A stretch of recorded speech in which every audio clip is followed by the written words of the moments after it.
Alors être UX designer, c'est apporter une réflexion sur le business et sur l'expérience, d'un site web, qui ne soit plus centré sur, le produit et sur, l'achat en question, mais sur l'utilisateur. On va pas penser, forcément à des principes marketing qui vont nous permettre de gagner plus d'argent en faisant plus de forcing, des choses comme ça. On va se demander: «Est-ce que l'utilisateur a un besoin? Quel est son besoin? Comment on va pouvoir le contenter?» Et en fait, c'est une méthode qui est holistique à la base. C'est, donc holistique, en fait, on sait globalement vers où on va. On sait quelle est la méthode à suivre, mais on ne sait pas comment on va l'atteindre et quelles seront les étapes.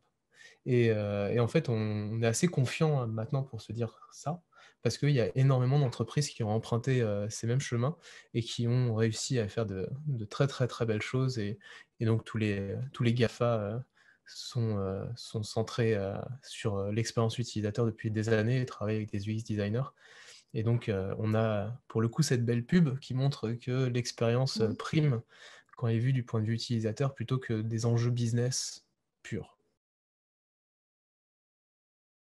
Ouais, alors, ça vous devez l'avoir vu beaucoup de fois et tu fais bien d'en parler, hein, des profils de UX, UI designer, donc des profils hybrides, c'est assez compliqué. En fait, il y a des entreprises dans lesquelles on essaie de se permettre ça parce que c'est des petites entreprises, on a besoin d'avoir les 2 profils, mais globalement, le champ des compétences d'un UX designer est énorme. On est même déjà arrivé dans des problèmes où on commence à siloter énormément le métier tellement, une seule et même personne, bah, en fait, ce mouton à 5 pattes, il est compliqué à garder, à conserver, et en plus, on en rajoute un autre métier. Donc, on rajoute le métier de UI designer, ce qui est, on va dire, la face visible du travail de l'association entre un UX et un UI designer. C'est vraiment, le UI qu'on voit le mieux.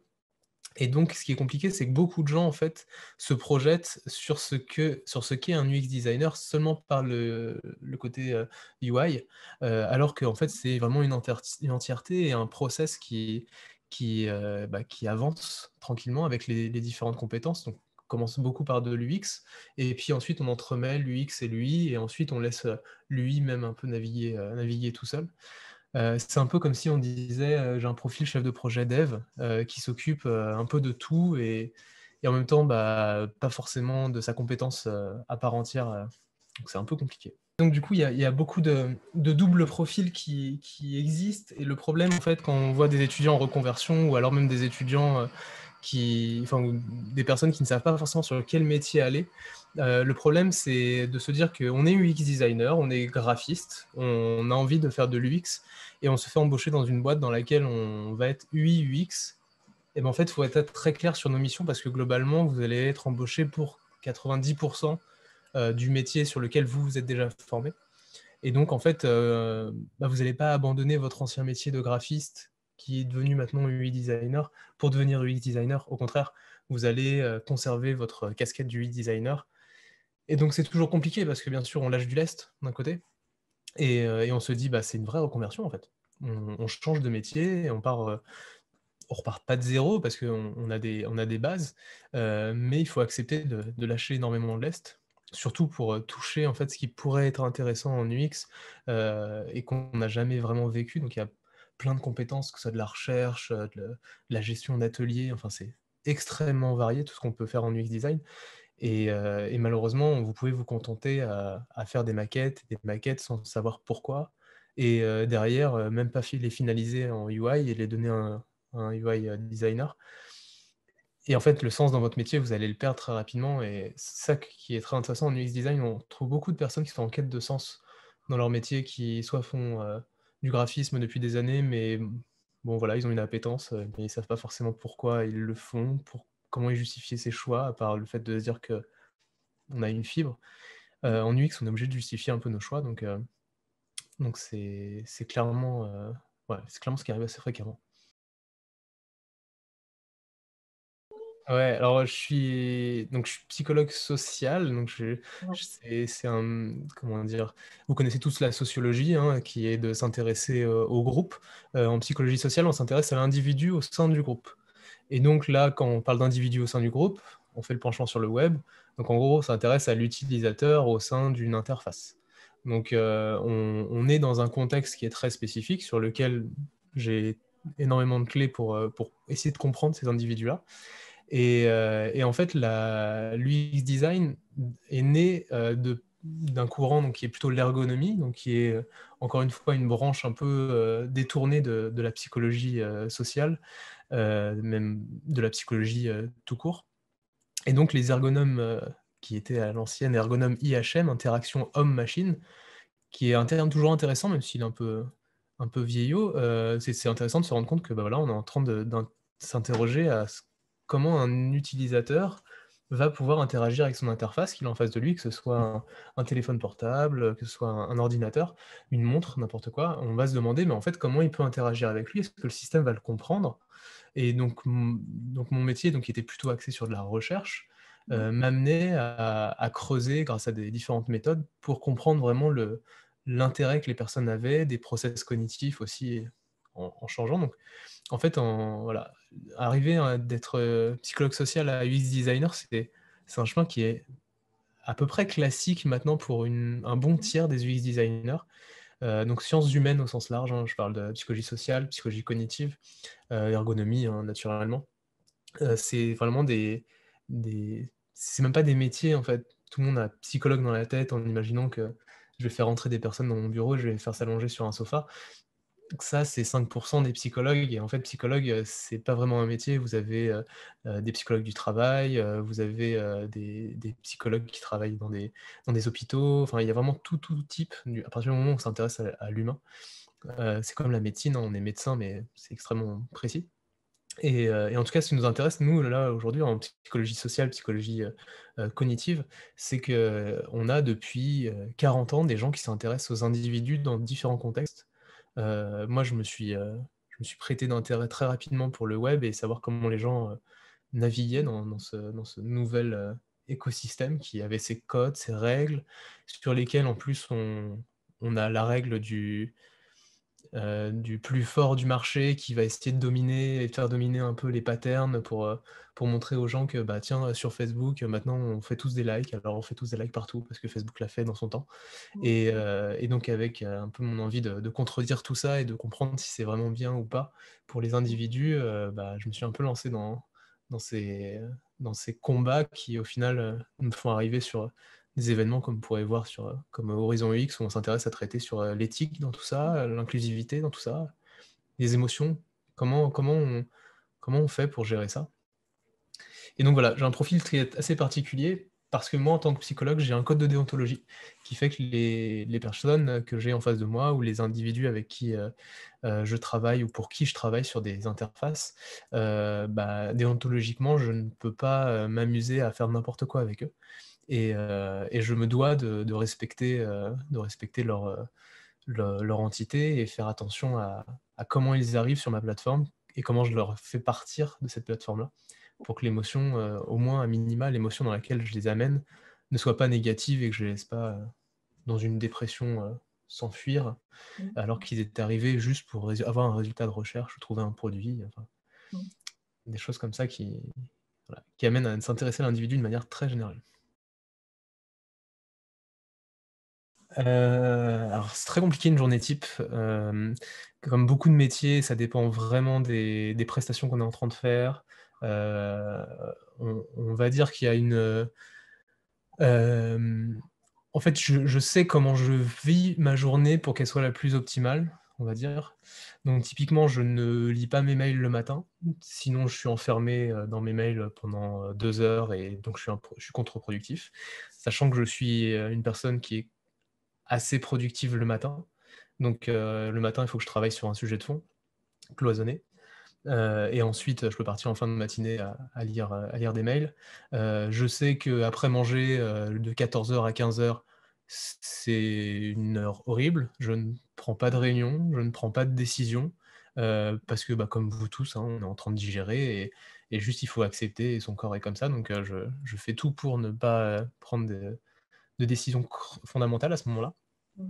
Et je suis aussi assez créatif en fin de journée, ce qui me permet d'avoir des sujets peut-être plus, long-termistes, ou alors, par exemple, un échange comme ça à cette heure-là, c'est quand même assez bien parce que, je suis plutôt dans un moment adéquat pour ça.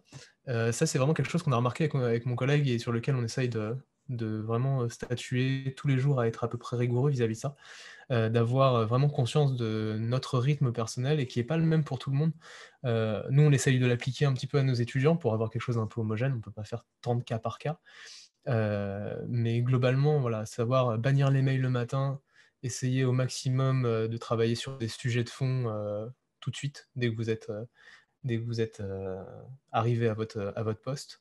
Et en tant que UX designer, vu que ça dépend de mes prestations, donc soit mon sujet de fond, c'est, de faire des maquettes, soit c'est de lancer une étude, ou alors de faire des entretiens, et donc là, il faut que je sois assez réveillé pour, avoir des gens, au bout du fil pendant 1 heure, et réussir à faire tout un entretien avec eux. Donc Mmh mh. typiquement cet entretien, je le fais jamais à 14 heures parce que je sais que de base, je vais biaiser moi-même Mmh. totalement mon entretien en étant, Mmh. pas réactif. Et donc c'est ça qui est génial en fait en UX design, c'est que en fait mon quotidien, en plus je suis directeur d'une entreprise, donc mon quotidien je crois que j'ai pas un jour dans la semaine qui se ressemble, sauf, ma demi-journée off, que j'ai toute la semaine où là, je peux être sûr que je travaillerai pas. Alors au quotidien, il y a un outil que j'utilise non-stop, c'est, Notion.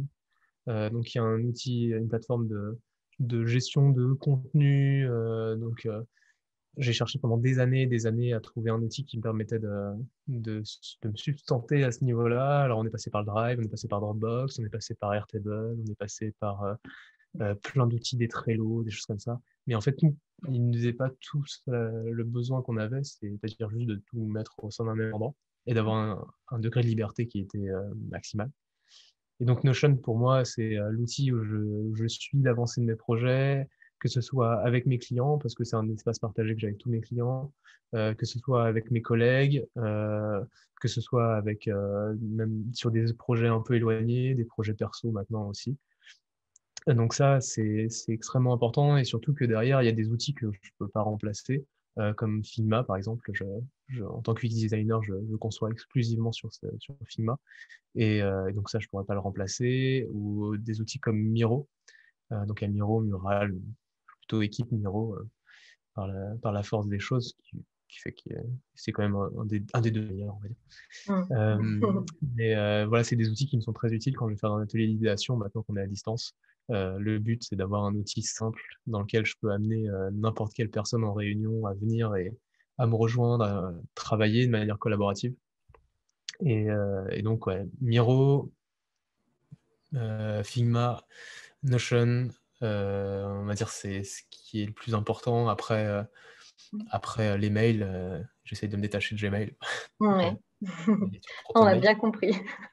Ouais, et après outil de discussion aussi, alors le problème c'est que vu qu'on a plein de projets et donc plein de personnes qui ont leur gestion du projet, directement avec un chat, spécifique, donc soit les gens sont sur mail, mais c'est assez rare. Maintenant on a une grosse majorité qui est soit sur Slack, Mmh. soit sur Discord, soit sur Skype. Donc en fait, on est un peu obligé d'avoir tout. Hem, Zoom un peu moins, enfin seulement pour des réunions d'échange un peu plus formelles, mais histoire d'avoir un fil de discussion dans lequel on peut chatter et tuer les mails, surtout réussir à tuer les mails, ce qui est quand même assez important. Mmh. On va dire que Slack, Discord, c'est devenu les outils de messagerie, les plus fondamentales. Mmh. Donc ça fait beaucoup d'outils quand même. Mmh. Alors ce qui me plaît le plus, c'est de résoudre des problèmes, et parce qu'en fait, c'est un peu le but de mon métier, de trouver des solutions. Et en fait, ce qui est génial, c'est qu'il y a plein de manières de les faire. Soit le problème, il va se résoudre, parce on commence à avoir une vue assez large des éléments qui constituent le problème, et donc on a fait une bonne recherche utilisateur, on a fait des beaux ateliers avec les clients, et en fait, on arrive à ce moment-là où en fait, là, c'est plus notre avis qui prône, c'est, notre interprétation de la donnée qui est devant nous. Et en fait, tout devient limpide d'un seul coup et en fait, on a un moment un moment où on est vraiment éclairé, par ça et en fait, on fait parler, les données plus que nous on parle et donc ça, c'est des moments qui arrivent, bah, du coup, assez fréquemment quand même parce que, à chaque fin de process, alors que ce soit un entretien, une phase d'entretien avec des utilisateurs, un test utilisateur, il y a un moment où, bah, en fait, on est humble par rapport à ce qu'on a fait et on réalise que, bah, ouais, la solution, on l'avait pas et puis c'est ça qui est beau, en fait, en UX design, c'est vu que c'est holistique, on va arriver à la fin et puis on va trouver une solution. Si on la trouve pas, on va refaire une boucle itérative, mais ces petits moments de grâce, en fait, on en a beaucoup et c'est vrai que, bah, ça a contenté quelque chose en moi qui était assez présent et je ne savais pas dans quel métier, en fait, l'amener, ce côté peut-être, Sherlock Holmes que j'aurais adoré être et que, bah, en fait, j'ai pas forcément envie de voir des cadavres tous les jours donc voilà, trouver d'autres énigmes à ce niveau-là. Mmh. Déjà, il y a tout le côté chef d'entreprise en mode, la compta, les trucs comme ça c'est vraiment pas agréable et pour le coup, bah, je suis content de travailler avec des personnes qui, bah, se reposent sur moi et puis eux, ils peuvent s'amuser à faire, tout ça toute la journée. Heu et sinon, ce que j'aime le moins. Pas évident. Ouais, c'est pas évident parce qu'en fait, le problème, c'est que j'aime beaucoup me former et donc il y a beaucoup de Mmh. choses que j'aime pas dans mon métier qui, à la base, je n'aimais pas et maintenant que j'apprécie parce que je me suis formé à ça. Mais on va dire, bah, les choses sur lesquelles je suis moins compétent, donc ça va être de la conception, sur lequel c'est pas le cœur de mon métier et en fait, c'est pas que j'aime pas, c'est que je sais que je suis pas aussi bon que certains de mes collègues et que je préfère les laisser bosser eux qui sont très bons et qui s'éclatent. Donc après ça qui est bien dans ce métier-là, c'est que si on trouve la boîte qui fonctionne plutôt comme on veut, bah, globalement ce qu'on n'a pas envie de faire, on le fera pas et Rester honnête, oui, oui. et on se concentre sur l'essentiel. C'est ça qui mais vraiment que ce soit une petite ou une grande boîte, en UX, c'est assez fréquent en tout cas. Sauf quand on a ce UX, UI, ce job où en fait on est en train de excusez l'expression, mais on pisse du wireframe, on fait de la maquette. Mmh. On fait de la maquette sans aucune justification et là, bah, malheureusement, bah, au bout d'un moment, même si on aime ça, on est un peu bloqué. Ouais, en fait, la quête d'inspiration, elle est assez transverse parce que de base, dans chacun des projets, on a des moments clés qui sont inspirationnels, où on a un problème en face de nous, on sait que pour le résoudre, il va falloir aller voir ce que fait soit la concurrence ou alors ce qui se passe dans d'autres secteurs. Donc de base, mon métier m'impose d'aller faire ces choses-là. Donc hors des projets, en fait, ce qui est bien, c'est qu'on vit des expériences. Donc en fait, tout type d'expérience qu'on peut vivre dans notre vie, à partir du moment où on les regarde un peu de manière analytique, alors ça peut être, je sais pas, vous avez un nouveau commerçant qui a ouvert dans votre rue, allez voir de la manière dont il va essayer de vendre ses produits, dont il va essayer de vous faire vivre une expérience, qu'elle soit gustative, par exemple dans votre boulangerie et en fait le process qu'il a pu amener à créer, des produits, peut-être différents, qui répondent mieux, aux besoins ou à la situation. Ça c'est vachement intéressant de voir comment les gens là, se transforment grâce au Covid, par exemple, et proposent, des nouvelles manières de vivre, des nouvelles manières d'expérimenter. Et là, par exemple, là, il y a 2 heures de ça, j'ai découvert, les hôtels cinéma où en fait, vu que les gens peuvent plus aller au cinéma, bah, on a des chambres d'hôtel où on peut mettre le son à fond et puis être Mmh. comme dans un cinéma, enfin à fond. Et typiquement, c'est ce type d'expérience-là qui décloisonne un peu la réflexion et donc moi, en fait, j'essaie d'avoir le maximum d'expériences qui pourraient me décloisonner un petit peu. Donc ça, en fait, on peut les avoir en lisant, en regardant des séries, je joue beaucoup à des jeux de société, beaucoup à des jeux vidéo, ce qui me permet de challenger un petit peu ma logique Mmh. et de me rendre compte que la manière dont j'allais réagir, qui était tout à fait intuitive pour moi, n'est pas la bonne. Et à partir du moment où on va se challenger et on va rater, rater, rater, en fait, c'est là où j'apprends le plus et donc bah, en fait, il faut se lancer dans des expériences et dans lesquelles on n'a aucune appétence et où on va se planter, se planter, se planter et ensuite, une fois qu'on a réussi, se prendre un peu de hauteur et se dire: «Mais bah, en fait, j'ai réussi grâce à telle chose et telle chose» Et en plus, c'est le système qui m'a donné cette, information pour que je réussisse. OK, bon c'est un peu malin ça, je vais commencer à creuser, voir comment ils ont réussi à m'amener à moi-même, m'améliorer alors que, bah, en fait, j'avais pas forcément pensé m'améliorer. Donc voilà, plein de petits Ouais, moments de vie, OK. qui sont excellents. Mais pour le coup, les jeux vidéo sont géniales pour ça, parce que Et l'expérience prime. Si le mmh. jeu vidéo si je décroche, bah, j'arrête de jouer et Quel il y a jeu vidéo, par exemple? Tu joues à quoi? je joue beaucoup à des roguelikes, c'est des jeux qui sont sans fin, dans lesquels on arrive toujours à recommencer des mêmes Mmh. niveaux, mais où tout change dans le jeu. Et donc, bah, en fait, on sait comment jouer, mais en fait, on va tout de suite changer la manière de jouer. Donc, si des gens connaissent Binding of Isaac, Repentance qui vient de sortir, c'est un bon essai, ou des Hades, qui ont été des jeux qui sont sortis récemment et qui sont, euh, qui sont très challengeants à ce niveau-là. Et le but, ouais, c'est vraiment de se dire, je sais comment ça marche, je sais comment je peux gagner, sauf que je sais pas ce qui va se passer. Et donc, je vais m'adapter. Et en fait, cette adaptation fait je sais pas, j'imagine que mon cerveau s'améliore en flexibilité, en fait, pour pouvoir réagir de manière beaucoup plus ouverte. Parce que quand on commence à se décentrer de soi-même, à se dire, mais en fait, ok, moi j'y arrive parce que je suis appétent à ça, et puis je suis pas forcément, j'ai pas un handicap qui pourrait me bloquer, par exemple, mais qu'est-ce qui se passerait si j'avais tel type de handicap qui me bloquerait?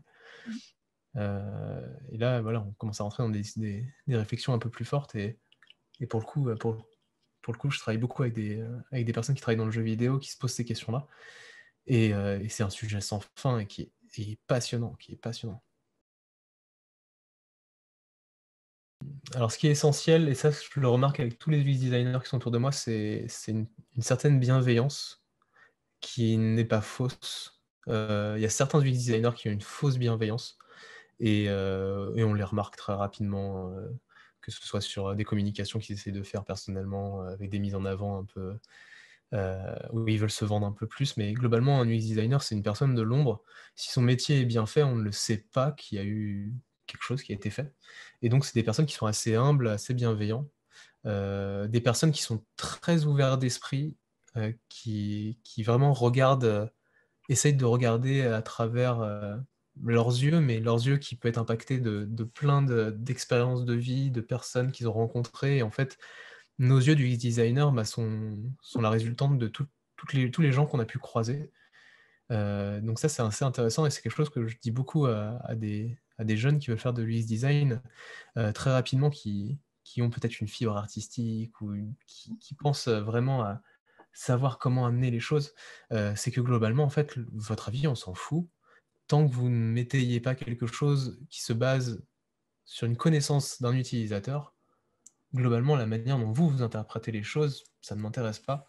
Et il y a des professionnels, des grands professionnels, qui se perdent là-dedans parce que ils pensent à un moment avoir la science infuse.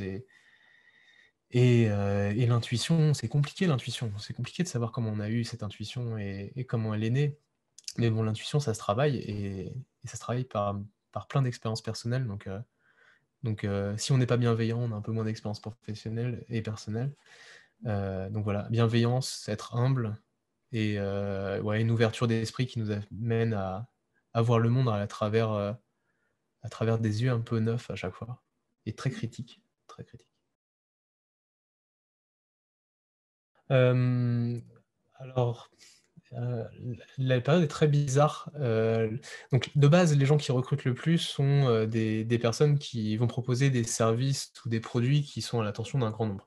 Dès qu'on va avoir un service qui va toucher plus de 10 000 personnes, derrière, il faut qu'il y ait un UX designer. Si vous arrivez dans un univers qui est concurrentiel, il se doit d'avoir un UX designer pour créer, en fait, cette concurrence. Par exemple, la téléphonie, il y a des armadas d'UX designers chez Orange, chez Bouygues, chez SFR. C'est complètement dingue. Il y a beaucoup moins d'UX designers dans des applications métiers, alors que c'est là où, en fait, en tant que UX designer, des fois, on s'éclate le plus. Parce qu'en fait, on travaille pour des gens, qui vont utiliser un service quotidiennement pour faire leur job. Genre, imaginez le comptable qui utilise Excel tous les jours. Cette personne-là, vous allez lui customiser son outil, pour répondre aux attentes bien sûr de tout le monde, mais cette personne-là, elle va vivre son quotidien d'une manière 10 000 fois plus, positive que ce qui était le cas avant. Et en fait, en tant que UX designer, c'est génial de faire qu'une personne aille mieux dans sa vie grâce à votre, service. Bien sûr, toutes les applications, que vous utilisez peut-être, souvent pour livrer de la bouffe, pour, écouter de la musique, enfin tout ça, il y a énormément d'UX designers qui sont derrière. Hem, c'est très challengeant, hein, c'est génial de travailler pour Spotify, pour travailler pour, Uber Eats, mais derrière en fait, je enfin je vois les UX designers qui sont là depuis longtemps qui commencent à partir de ces boîtes-là parce que, bah, en termes d'évolution professionnelle, certes c'est intéressant, on est un peu encensé partout, mais derrière en fait on est en train de changer des habitudes de personnes. Est-ce que vraiment on y croit pas? Et l'éthique dans tout ça, on est en train d'exploiter des gens, enfin bon, c'est un peu compliqué donc voilà, il y a beaucoup de secteurs qui utilisent le UX design et en fait, ce qui est intéressant, c'est que maintenant, il y a des secteurs qui n'étaient pas touchés avant et sur lesquels, bah, le covid a fait que, bah, les gens maintenant sont à distance et donc moi je travaille pour beaucoup de e-commerçants et on a beaucoup de e-commerçants, qui viennent, du commerce classique et que par la force des choses, ils ont été obligés de se rendre sur internet et donc par exemple des libraires, et des gens, bah, maintenant, leur chiffre d'affaires à 50 c'est le web et c'est pas leur métier et en fait, ils ont cette bienveillance de se dire, «En fait, l'expérience qu'on vit en magasin, moi, je veux qu'elle soit aussi bien, sur le web et je veux avoir, je sais pas, Jean-Michel du rayon, BD qui va faire ses recommandations coup de cœur sur le web de la même manière qu'il les fait en boutique» et donc ça, c'est génial parce qu'on arrive avec des personnes qui ont cassé un peu les codes et qui vont, essayer de proposer des choses, bah, un peu challengeantes sur lesquelles, bah, en fait, en tant que UX designer, on rentre pas forcément dans une norme, là, on rentre dans quelque chose d'un peu différent et en fait, bah, c'est pour le bien de l'utilisateur et en fait, c'est des sujets qui sont très intéressants. Donc voilà, ce qui est bien, en fait, c'est qu'il y a de la place vraiment, voilà, pour tout le monde, mais bien sûr, si vous arrivez en tant que junior, vous êtes pas tout seul. Et donc il y a besoin de beaucoup de seniors, et donc ce qui est intéressant, c'est qu'en tant que profil junior, il faut arriver avec son côté atypique qui vient soit d'un profil, multiple ou alors, d'une vision des choses, j'ai beaucoup d'étudiants qui veulent travailler dans des milieux humanitaires ou qui veulent travailler dans des entreprises qui ont un sens, qui ont une valeur, et bah, ils y arrivent et franchement à chaque fois ça me fout un peu sur le cul parce que je connais pas toutes ces entreprises-là et puis, se rendre compte que, bah, en fait, ouais, tu as réussi à travailler dans un milieu, humanitaire, qui travaille pour les animaux et puis tu fais du e-design et du bon en plus, Ouais, c'est génial. et que c'est possible, bah, ouais. Mmh. Mais, ouais, pour le coup, il y a beaucoup de UX designers et ça se répand, dans plein de métiers, Oui dans et plein de de secteurs. plus en plus, oui, enfin, Mmh. ces dernières années, on n'entend que ça. Ouais. Ouais et normalement là allez, si on vise d'ici 5 ans, être UX designer, comme ça, comme je viens de le dire, ça aura plus grand sens. On aura vraiment un cloisonnement qui sera un peu plus spécifique, soit secteur par secteur ou métier par métier. Donc c'est vrai que c'est intéressant de on fera le topo, pour les 30 ans de l'école multimédia pour voir, comment ça aura changé, Mmh. mais je mise vraiment sur un changement, drastique et Ouais. peut-être, des métiers qui actuellement, enfin peut-être que chef de projet comme ce métier existe à l'heure actuelle, Mmh. bah, en fait, il aurait tellement été impacté par l'UX design que, bah, ouais, il y aura une petite déformation, mais qui sera pas un métier à part entière. C'est cette compétence, cette philosophie, en fait, qui va rentrer dans différents métiers. Ouais, ouais, pas de souci. Alors oui, c'est des choses qu'il faut dire, hein, c'est bien c'est vrai que c'est très intéressant d'en parler. Dans l'UX design, il y a tout un penchant, qui permet de détecter un peu ces choses-là et la communauté le fait très bien. On appelle ça des dark patterns. Allez voir, c'est génialissime. Parce que oui, à partir du moment où on peut, essayer de guider les utilisateurs, on peut les manipuler et leur faire passer des choses. Heureusement, l'Europe, met des choses en présence. Donc on a le RGPD qui est vraiment une énorme charte sur lesquelles, déjà toutes les institutions publiques ne peuvent pas, faire, des grosses manipulations, la plus grosse manipulation qui existe, et vous l'avez tous vécu, c'est à partir du moment où vous inscrivez sur un site et là, on vous demande si vous voulez suivre la newsletter. Alors, la manière dont on va vous le proposer va complètement vous conditionner sur la réalité des choses. Est-ce que je dois cocher pour accepter? Est-ce que je dois cocher pour ne pas accepter? Est-ce que je dois décocher parce que c'était déjà coché? Et donc là, en fait, moi, en tant que UX designer, c'est moi qui va faire ce choix-là. Et donc, en fonction de mon choix, je peux vous manipuler. Je peux vous dire cocher pour ne pas recevoir la newsletter. Et de manière classique, vous avez tous l'habitude de cocher pour accepter quelque chose. Et donc là, je vais vous manipuler pour faire que, bah, y ait plus de personnes qui lisent ma newsletter. Donc ça, là-dessus, c'est une possibilité. Et en tout cas, tu as raison, Robin, c'est quelque chose qui est entre mes mains. En tant que UX designer, je peux être à l'initiative de ça. Et en plus, je peux essayer de le justifier si c'est vraiment malsain. Donc là, il y a quelque chose sur lequel il faut faire vraiment attention. Donc, c'est là où moi, je viens en frontal avec des clients qui pourraient faire ça en disant, bah, écoutez, désolé, je suis psychologue social, j'ai un code de déontologie, c'est des choses que je ne peux pas faire, je ne ferai pas. J'ai aussi la bonne chance de pouvoir refuser des clients et ne pas travailler pour des personnes comme ça. Mais là, ce que je voudrais que vous entendiez, c'est que si je me permets de refuser, ça veut dire qu'il y a des clients qui se permettent de me le demander. Et donc, en tant que UX designer, on peut très facilement manipuler des personnes et je pense que alors, ils n'étaient pas UX designers à l'époque, maintenant ils le sont, et ils vous ont, volé une partie de votre vie, et je tairai les noms, mais vous les connaissez, donc l'inventeur, du scroll infini, par exemple, sur, Facebook qui s'en veut royalement d'avoir fait cette invention-là, mais n'empêche que vous êtes tous et toutes, et moi aussi, on scrolle non-stop, hein, on ne s'arrête pas. Google a fait le choix d'arrêter une page. Une page, c'est une page, puis une deuxième page. Donc il y a des choix comme ça qui sont forts. Il y a les personnes qui ont inventé le like, qui au final ont manipulé des millions d'adolescents et qui sont arrivés à créer des grands troubles et même arriver jusqu'à des cas très extrêmes. Ces gens-là sont UX designers, au moins dans le principe, sont de ce métier-là. Et donc ont pu manipuler les comportements des personnes, leurs ressentis, leurs émotions. Et donc c'est pour ça que ce métier, il faut faire vraiment très attention. Donc enfin, personnellement, on commence à réfléchir à essayer de créer des chartes un peu plus fiables, parce que là, bien sûr, l'Union européenne peut imposer des choses comme ça aux institutions publiques, c'est facile, mais bon, derrière, vous voyez à quel point c'est difficile de changer des choses sur des GAFA, alors allez changer quelque chose sur un petit commerçant qui manipule son audience et qui fait que bah, toute son audience a 10 € de plus au panier, bah, il va jamais t'embêter en fait. Et malheureusement, on arrive avec la complexité du web à faire que des manipulations perdurent. Et même des fois, des manipulations viennent à être des patterns, donc des habitudes communes. Et si on manipule pas, bah, c'est bizarre. Donc faire une application de réseaux sociaux sans qu'il y ait un scroll infini, c'est bizarre. Et bah, on va continuer de manipuler les gens jusqu'à ce que il y ait une personne qui ose changer les choses et j'espère qu'on aura un soulèvement un petit peu, des utilisateurs à un moment, pour se dire que, bah, ouais, il y a certaines valeurs qui sont importantes quand même.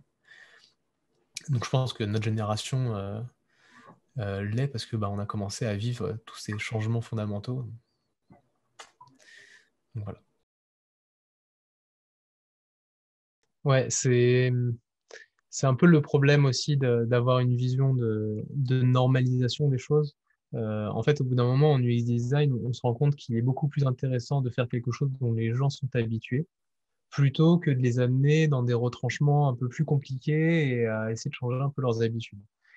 Donc le UX design va tendre à faire ça naturellement et d'un côté c'est génial parce que des gens qui ont des problèmes avec l'usage des technologies, bah, on les amène à réfléchir d'une manière assez logique et constamment identique. Ce qui est bien, c'est que bah, on se repose pas tout le temps les mêmes questions en termes d'accessibilité. Est-ce qu'une personne malvoyante va gérer mon interface? Est-ce qu'une personne qui ne peut pas lire et qui a une dictée vocale de l'ensemble de la page web va pouvoir juste naviguer? Donc de ce côté-là, c'est plutôt bien.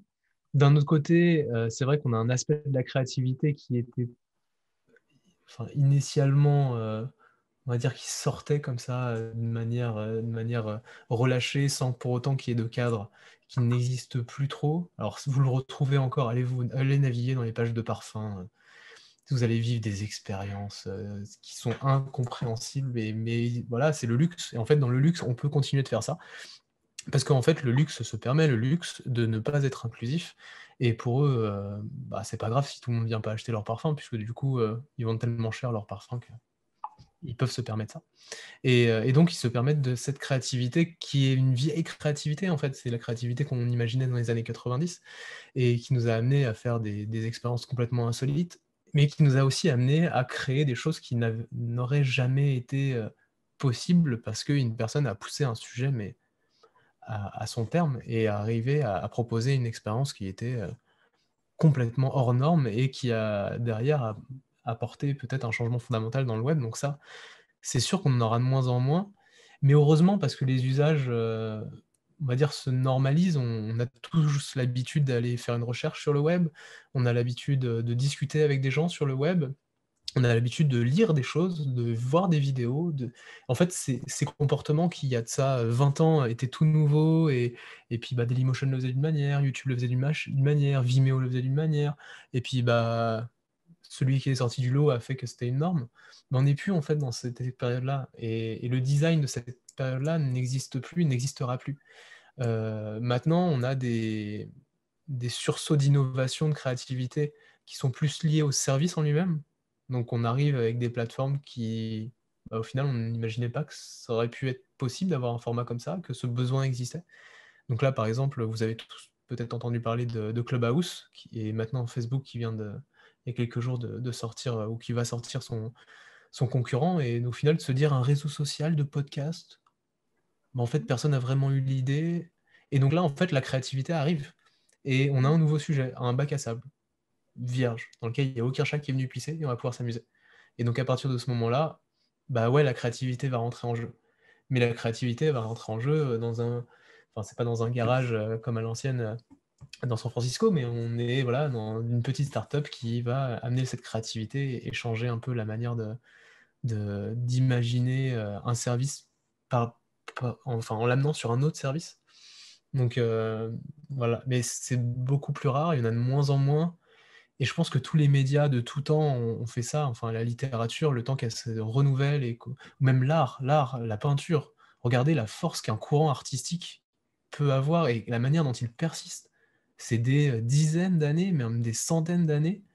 Il faut qu'à un moment, on se rende compte que, bah, continuons d'avancer dans le cheminement dans lequel on est actuellement et puis après, il y aura un moment, il y aura une scission et je pense que le web, on peut peut-être le rapprocher un peu, avec, l'architecture et au bout d'un moment, bah, quand on commence à construire des espaces publics, bah, il faut que les espaces publics soient compréhensibles et au bout d'un moment, on va arriver avec, peut-être une innovation qui va faire que, ben, l'espace public, il est plus vu en 2D ni en 3D, il est vu avec, des choses qui nous permettent de prendre de la hauteur et donc là, l'espace public, il va changer, mais pour le moment, la créativité, donc le design, comme on peut l'imaginer, de ce côté-là, bah, oui, il commence à être de plus en plus normé et de moins en moins créatif, on va dire.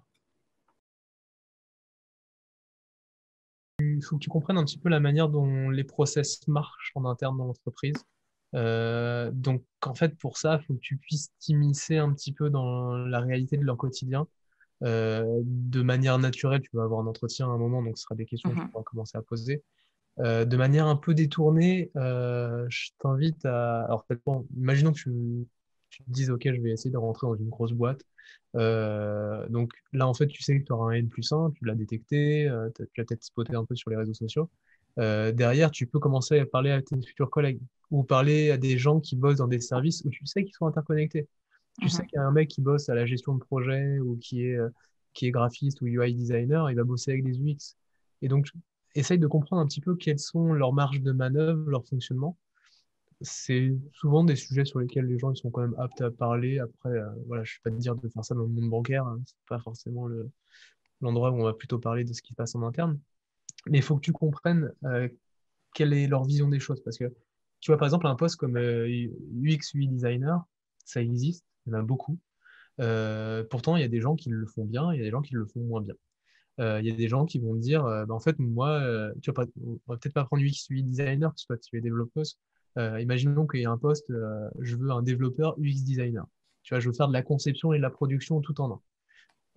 Si ce poste-là arrive et que tu es dans une agence, donc qui répond à des clients, moi, ce qui m'intéresserait de savoir, c'est est-ce que tu vas me donner la double casquette tout le temps ou est-ce que tu es assez conscient de la différence entre les métiers pour me donner un projet en tant que UX designer, puis un projet en tant que développeur? Mhm. Et comprendre que cette scission des métiers est réelle et en fait que moi, en tant que développeur, je vais entacher le travail que je pourrais faire en tant que UX designer. Et UI, UX, c'est ça en fait aussi. Parce que l'UI designer, on le demande d'être créatif, d'apporter un petit plus en fait. Et un petit plus qui est né grâce à son métier. Mais en fait, si je fais les deux casquettes, moi je vais faire un terreau fertile pour amener le petit plus que je sais faire. Ou alors que j'imagine le plus normal pour les utilisateurs. Mais là, du coup, je commence à penser par moi-même et c'est foutu, en fait. Je pense plus sur le besoin de l'utilisateur. Donc, en fait, il y a cette vision de projet qu'il faut que tu comprennes. Et ensuite, il y a la manière dont ils prêtent attention aux utilisateurs. Et ça, il faut que tu commences à bouquiner un petit peu de l'UX. Prenez tous et toutes, si vous êtes intéressé par l'UX, le livre de Karine Lallemand, qui est une universitaire luxembourgeoise qui a fait ce livre-là, qui est génial, et vous comprendrez un petit peu plus ce qu'est l'UX dans le détail, et vous commencez à discuter un petit peu méthodologie. Est-ce que tous les projets sont faits avec de la recherche utilisateur en amont? Comment on en arrive à faire de l'idéation? Est-ce que dans cette boîte-là, des phases d'idéation, donc qui sont des ateliers collaboratifs, on les fait entre designers, entre UX designers de la boîte? Ah, ça pose problème là. Parce qu'en fait, l'idéation, il est là pour confronter la vue du client, la vue de l'utilisateur. Donc en fait, si on répond à cette question-là et qu'on dit ouais, non, ça on le fait entre designers, tranquille, on se fait des ateliers, enfin, voilà, c'est des moments de détente, c'est ok. Du coup, vous ne respectez pas forcément trop la parole de l'utilisateur et vous faites en fait de l'UX perso. Et alors que si on te raconte non, non, on fait des ateliers avec des clients, des utilisateurs, on les mélange, on travaille de manière collaborative, on fait des panels anonymes, ainsi de suite. Ok. Là, vous commencez à respecter un petit peu mieux le métier. Mais ouais, tout ça pour te dire qu'au final, l'important, c'est peut-être la manière dont ils font de l'UX design. Parce que, comme je t'ai dit, en fait, bah, moi, j'ai presque que des collègues autour de moi, UX designers, mais qui ont une bienveillance, mais c'est hallucinant. C'est vraiment plaisant de bosser avec des gens qui sont passionnés, qui aiment leur métier. Et ton métier, c'est de faire que tes utilisateurs soient heureux. Donc, en fait, c'est un peu bisounours, hein, mais t'aimes les gens, en fait. Et donc, si tu fais bien ton métier, bah, ça veut dire que tu aimes bien les gens, donc ça veut dire que ça se passera bien, en fait. Ouais, ouais, rapidement, en fait, ce qui est intéressant, c'est que mon process a changé depuis pas tant de temps que ça. J'étais très psychorigide au début, il faut absolument lancer de la recherche, utilisateur et avancer parce que je travaillais sur beaucoup de gros projets et en fait, j'ai été un peu formaté comme ça. Maintenant, j'attends vraiment à comprendre comment, le client souhaite apporter une innovation à son expérience, à la changer, la renouveler, la remettre à jour. Et à partir du moment où j'ai détecté ça, je vais me demander à quel moment je vais intégrer un utilisateur, ou enfin des utilisateurs, mais à quel moment la parole de l'utilisateur va être impactée. Et donc là, ça va m'amener soit à faire de la recherche en premier, derrière transformer un petit peu avec de l'idéation, alors avec des utilisateurs et créer des écrans, et dire, bah voilà, les écrans, j'en suis sûr, mettez-les en production, ils vont marcher. On fera un test utilisateur à ce moment-là, mais ça va marcher. Et d'autres clients qui n'ont pas forcément de sous, qui n'ont pas de temps. Et donc, eux, leur objectif, c'est on va faire déjà une maquette. On va essayer de voir ce que les utilisateurs pensent de votre maquette, alors que ce soit à moindre coût, ou alors on a un budget et on peut s'éclater. Mais si on n'a pas de budget, bah, globalement, on va faire la maquette et puis on va partir sur du guérilla. Donc, on va trouver des utilisateurs d'une certaine manière, le coût sera plus faible et on va pouvoir tester en fait ce qu'on propose. Et de là, le client, bah, il comprend que le deal, c'est pas de répondre au mieux aux besoins, c'est d'apporter une réponse à un besoin qui va être affiné. Et donc, en fait, c'est deux visions.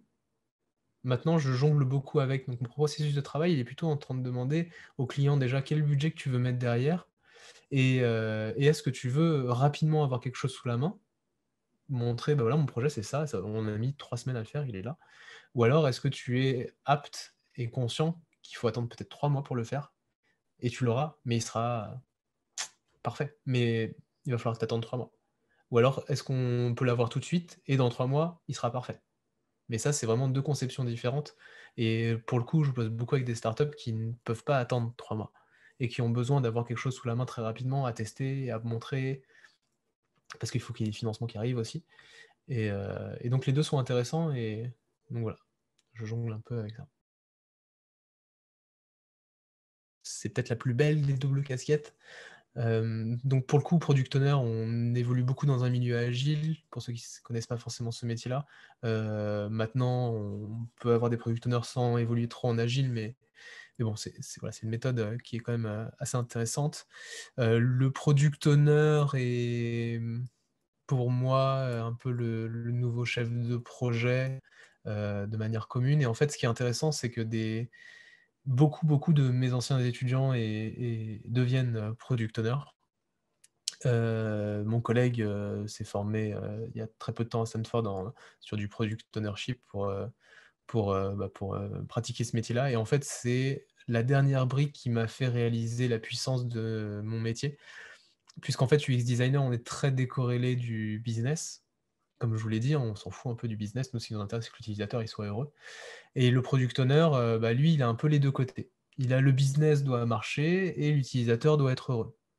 Et donc, on va essayer d'avancer sur des produits avec une rigueur qui est forte, avec une vision toujours centrée utilisateur, des boucles itératives. Et puis, on va arriver sur la production avec les devs qui vont suivre derrière. Donc, le product owner, bien entendu, il voit le projet de A à Z, hein, il a tout le projet en lui-même. Mais s'il est UX designer à la base, ou s'il a une fibre centrée utilisateur qui est extrêmement forte, moi, c'est les gens avec qui je travaille le mieux et sur lesquels, pas parce que je suis UX designer, hein, mais vraiment parce que le projet, on voit, il est fluide et il avance d'une très belle manière. En tout cas, pour être product designer aujourd'hui, vu que des UX designers, on en a énormément, il faut cette sensibilité. De là à se former en tant que UX designer pour être product owner, je dirais que c'est pas essentiel, mais ouais, le plus intéressant, c'est, ouais, par exemple, à l'école multimédia, vous avez la formation RSI qui est intéressante, donc qui est une formation encore au-dessus du UX designer, qui vous permet d'avoir une vision et de mener un projet d'innovation de A à Z, et qui vous donne un peu ces outils. Mais à l'heure actuelle, soit il faut avoir ce niveau, donc je sais qu'on parle pas en bac plus 4, bac plus 5, mais on arrive dans du bac plus 5, quoi, vraiment du très haut niveau. Il faut au moins que vous ayez beaucoup pratiqué avant. Donc pour être product owner, il faut avoir ce vécu-là. Donc soyez chef de projet pendant 5 ans et faites une formation de product ownership, et vous serez un très bon product owner. Faites une formation du UX design et puis devenez après product owner, vous serez un très bon product owner. Mais en tout cas, c'est pas le même métier. Il y en a un qui est vraiment dans la gestion, l'organisation, la gestion des équipes, la préparation. Et l'UX designer, lui, est dans le concret, il est dans la recherche, il est dans la conception, et il travaille main dans la main avec le product owner. En tout cas, c'est une nécessité. Le Covid. Android. Hockeyeur. Sur glace. Danser.